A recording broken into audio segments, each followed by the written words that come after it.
Hello everyone, welcome back to a new episode of How to Reach 2000. Let's get started. We're starting off with a rating of 1169. Our opponent is rated 1197. We get e4 played. I'm gonna play the Karo Khan. So we're playing c6. It's probably gonna play this or that. This is usually a gambit line, but at this level they don't know the gambit line. After e4, e5, there's this opening called the bishop's opening, and many people tend to play that. And they usually just play that against everything. Against the Karo Khan, it's not a very good option. The gambit line was to drop back, and I think it's made popular by Eric Rose and others. This line is just better for the black pieces because we get the two pawns, so they can go in the center, and we're just going to have a really nice position. We can bring the knights out, we can bring the bishop, pin this knight. This pawn is kind of a weakness, they can go here to defend it. Now we already have the option to take the knight on f3 and then grab this pawn. If they take with the queen, of course. If they take with the pawn, then we cannot take this. But the position is very pleasant for us, and I actually like taking, because that forces this. And if they play that, I can play knight takes d4. Attacking the queen, they cannot just castle because I can take their queen. They go back, now I can just drop back to c6. Now I have the two knights out, they have the two bishops out, and I'm up a pawn. I'm also threatening e5 on the top of everything, but I don't really like e5 because that destabilizes the d5 pawn. And I'm gonna play the move e6. I no longer have a light squared bishop, so I want to have as many pawns as possible on the light squares. The light squared pawns complement the dark squared bishop. They allow the bishop to move around freely. I can play this and threaten this, and that's actually kind of annoying to stop. Because if they play this, I'm just going to go here, and if they do nothing, I'm just going to play this. That's a pretty good move. This is such an interesting game. We can try to defend this and also activate, or we can go here and try to put pressure. I like going for this and trying to put pressure. Now I'm just putting a lot of pressure everywhere. I can castle kingside or queenside. I'm the one with the options. I can choose whatever I want. The safer move is definitely to castle kingside. I just totally missed that he could just move over and the rook is just pinning this pawn, so I cannot take because I would have hung my queen. That was kind of annoying, but it's okay. I don't mind trading because I'm up material. I'm gonna trade and probably castle kingside. I feel like I'm starting to lose the grip in the position. I am not really making good moves. They have the idea to play c3 and bishop c2, go for the checkmate. They have the two bishops, so they have enough compensation for the pawn. I have an extra pawn, but they have the bishop pair, and they have a lot of active diagonals. Yeah, we can see that they're trying to go here and try to checkmate me, which makes a ton of sense. I'm going to go here. My idea is to bring the bishop back and play g6. And follow it up with bishop to g7, have my bishop on the long diagonal, defending this nice pawn, and they're just moving back and forth, just stalling the game. Doesn't make any sense whatsoever. I'm gonna go here anyways, because I feel like my bishop wants to be on this diagonal. It feels like a pretty good position. I mean, the bishop on b4 is not really doing much, so it's time to move it to a better position. I'm not sure what they're trying to do. I'm just gonna go here, and maybe I'm gonna push pawns. Are they trying to sacrifice? I don't think that works. I can offer a queen trade and slightly damage my structure. I'm not sure if I want to do that. Yeah, I don't think I want to do that because then this pawn can be a weakness in the future. I mean, are they really threatening this? I don't think so. I mean, if they want to go for it, show me that you can do it. I mean, this doesn't work because what are they going to do after I go king h8? If I went the other way, maybe that was good because they would at least get the rook. But also that's not very good because I would be left with two pieces for the rook. I'm going to sacrifice this rook for the two bishops. so I'll be left with a bishop and a knight. In this case, they're just sacrificing a bishop and then they're going back, like they don't know what to do. That's a bad sign for my opponent. They're attacking this, so I can either defend it or I can create a higher threat. So after this, they probably will play something like this. And after my rook moves, then they'll probably take. I don't really want to do that. So I'm gonna play, what should I do? Go aggressive or just go for a more positional grind? You know what? I'm feeling adventurous. I'm gonna go for the risk. I'm just gonna try to beat my opponent as quickly as possible. We castled opposite sides, so it makes sense to throw pawns at your opponent. Throwing pawns allows you to open up the position. Now they're trying to go h5, and if I take, then they're opening up the h file. I don't like that, so I can play h6, but I feel like that's a weakening move.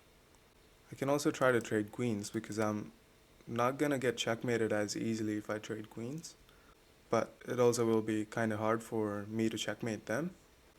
I kind of like this move. It looks interesting. Maybe my idea is this. I also like h6. I feel like h6 is probably the best. They have this move, queen d3, attacking the pawn. That's kind of annoying, but I'm gonna come up with a way to defend that. Obviously, king h7 would fail to h5, and I cannot take or push. Now, the strategy in my position is, if they push this pawn, I'm gonna push the other one. If they push this pawn, I'm gonna push the other one. I'm gonna go here, opening up a line towards this side so I can potentially defend. This is like a move that defends and also attacks at the same time. I'm gonna probably move my queen here and push this pawn. Another idea is to play something like this, maybe offer a queen trade, and that also gets out of the way of the a pawn so we can push the a pawn. But I don't think I want to trade queens. I'm gonna go for this. I have to be very careful because they're just trying to attack me. Now they don't have any attacking chances. The only way they can break through is with f4, but I feel like I can easily prevent it with a move like this. I'd probably put a piece on the f4 square if I was given the chance. Currently they're threatening f4, and I'm wondering if I should respond to it. I don't see anything wrong with this move. It looks really nice because I'm first of all attacking the pawn, and also I'm discouraging the move f4. Idea is to play this next. I could take that pawn, but I don't think I want to. I'll just go for this. They're trying to attack my knight.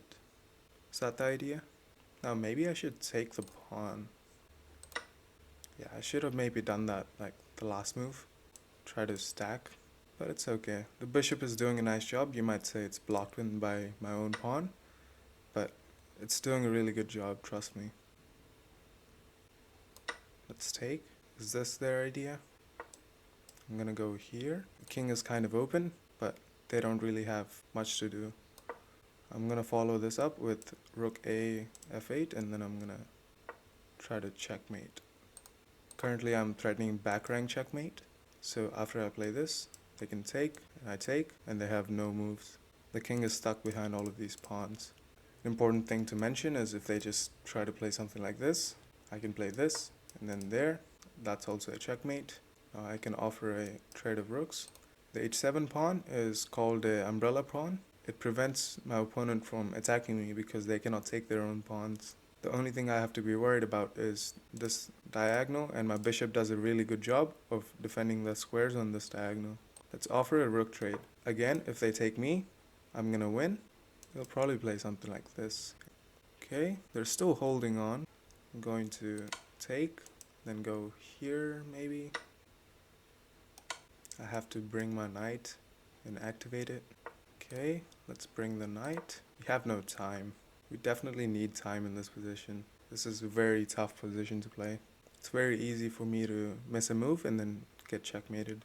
Currently I'm threatening this and I have to take, so I'm gonna play this. Well, they decide to hang their queen, which is nice. I can go here next after they take, and we're gonna be checkmating our opponent. Let's look at the game review. There we go. I played at an accuracy of 81.2. My opponent played at an accuracy of 69.5. Not a bad game. So let's have a look at the game. E4, C6, play this. As you can see, the eval says it's already slightly better for the black pieces. That's what I was trying to say in the game. This is not very good for them because we can quickly play simple moves. Maybe not e5, but we can bring the knights out, we can bring the bishop, and it's a very pleasant position. Play with the black pieces. This is just like a better version of an exchange Caro-Kann. Now we take the knight. So the idea was this. And if they take like this, yes, they're defending, but look at their structure. They have a set of doubled isolated pawns on the f-file. They have an isolated h-pawn, and they have this pawn, which could be a weakness, but currently it's okay. They can follow it up with a move like c3 and defend it. But if you look on the other side, we have a nice structure where all the pawns are like in a clump. So they protect each other very well. This is not what happened in the game. We got takes, and then after that I played knight takes, then went back with their queen. I just dropped my knight back. I should have taken the bishop. I didn't really want to open their a-file. I didn't want to give them options to be more active in return for the pawn, but the engine sees the future and it notices that the bishop pair is a lot more dangerous than the open rook on the a-file. They played this. I played e6. It's a very solid move. It defends the d5 pawn. They play this. Doesn't really make any sense. And I played the best move, but I think I didn't execute it in the right way. After castles, I probably have to play queen here. Oh, I totally missed that move. How did I not see this? We have to put pressure on the pinned piece. The knight is currently pinned, so it cannot move. And let's say they take, then obviously I'm going to take the queen, and this is winning because I have a queen for 2 pieces. I lost 2 pieces, but I have queen. And if they just move out of the way, I'm going to take like this, and then have a fork, or win a pawn. But I played d4, which was a mistake. And queen to a5 is one of the best moves, like I was mentioning. The engine is now realizing that this is also a good move, but I missed that. Now they play this, the only good move. Now if I take like this, I hang my queen. That's not very good. This is just not ideal. I still have some compensation. As you can see, it's not completely lost. The material is about equal, but white has a queen and the bishop pair, so it's not an ideal position to play with the black pieces. Let's go back to the game. I played queen to a5 like a little bit later. I should have played it the move before. In this case I should have taken apparently. Now they play this. I should have played this. Oh, my queen defends that square. After this, I'm gonna have to take with a pawn, and this looks kind of dangerous. Like, there are all sorts of attacks like this, and after I move my king away, we're checkmating. I just totally missed that my queen can take the bishop. So, that was bad. But I just traded, and I was like, I'm just gonna castle, and I'm gonna be alright. They play this move, doesn't really have a purpose, they're just wasting time at this point. Now, they just play this again. I go back with my bishop so that I can put it on this diagonal. Apparently this wasn't the best plan. The engine wanted me to trade off one of the bishops so that they don't have the bishop pair. They're just playing random queen moves. If you're trying to open the position, first of all, you need to throw the pawns and open up the position so that your queen and other pieces can line up towards my king and try to attack me. Right now I'm pretty solid. I reposition my bishop to a nice diagonal, and they go for the sacrifice, which doesn't work. Now I just hide. The line I was talking about during the game is after this, they can play this check, and the only move is sacrificing my rook. This is not as good. I have the 2 pieces for the rook, so it's not super bad for me. It's still winning, but I don't want to go into this. I just wanted to go to the h8 square and be safe. So king h8, I go queen to b3. I try to start pushing the pawns. Apparently this was one of the ideas, and to open up the diagonal for the bishop, let's look at the best line. King b1. What if they take, knight d4? Yeah, engine sees all of these crazy stuff, and you're just gonna get this fork. So now you attack the queen, and let's say the queen goes here. First of all, trade queens, and then fork, and get the bishop. That's crazy. I'm never gonna be that good at chess, but let's go back to the game. h4 is played, very good move. The idea is to play h5 and break up my structure. I played h6. After this, I lock up the structure, and this is not very good for them because they're gonna have a hard time opening up my position. In the game we get g4, and now whichever pawn they push, I'm going to push the other one, and I'm going to keep the position very locked. Now I'd assume this is probably the best move for them, but maybe not, because that would drop the a2 pawn. It's a very scary position for the white. Still d3 is the best move with the same idea. I wanted to go here, here, and take. Play king b1, best move, because that defends this pawn. And now there are ideas of playing queen here and maybe trying to attack me on the king side. Engine says I should have just gone for the queen trade, and I'm already up enough material that I don't have to worry about checkmating my opponent instantly. I can just play a long game and then beat my opponent slowly. I go for this. Not a very good move because it doesn't open up the position. I can just play g5. Now I play g5. They just play a random bishop move. Now I play this to prevent moves like f4. They could play f4 anyways and like try to go all in. This doesn't really do anything. I can use this pawn to my advantage and say that it's an umbrella pawn. If I never take this pawn, the h-file is always going to be closed and they can never attack me on the h-file. They can try to attack me in other directions, but I have plenty of pieces, so I can cover up all the other weaknesses. Okay, my king is very safe. In the game, we get a5 played. I'm trying to play this, push my pawns. I finally decided to take the free pawn. I didn't really want to allow f4. Maybe they would just like try to throw everything at my face and hopefully try to throw me.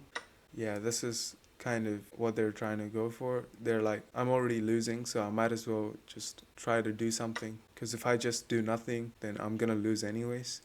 It's a very good strategy. Like, you can try to confuse your opponent. Just throw everything, even though they're not good moves. They might confuse your opponent and maybe you'll win. But that's not always the right mindset. You should try to play the best move. We go for the trade of rooks. Apparently I should have gone here and probably taken the pawn, but I did not see that. Knight here. I was attacking the queen and they moved the rook, so the queen is just left there to die. I played knight takes d3 and they just resigned. I was gonna pre-move the checkmate, but I didn't really want to do that, so the checkmate I was planning is this, and if they go there, then I can just play queen d2 checkmate. If they go here, I have this, which is a check. After they go here, this. If they go here, this is checkmate. And if they go here, this is checkmate. Apparently there was a faster mate after this. It was a mate in 3. Rook e8 is the mate in 3. The idea is to just cut off the king on the e-file, and this is going to be checkmate. Now they play this. We take, it's just to delay mate. And now they cannot move their king. The king is stuck because of this bishop covering that square, and the queen covering these 2 squares, and the rook covering these 2 squares. So the king has nowhere to go, so they just play a random pawn move. Now we play this, and it's checkmate. Hope you guys enjoyed the video. Thank you very much for watching till the end.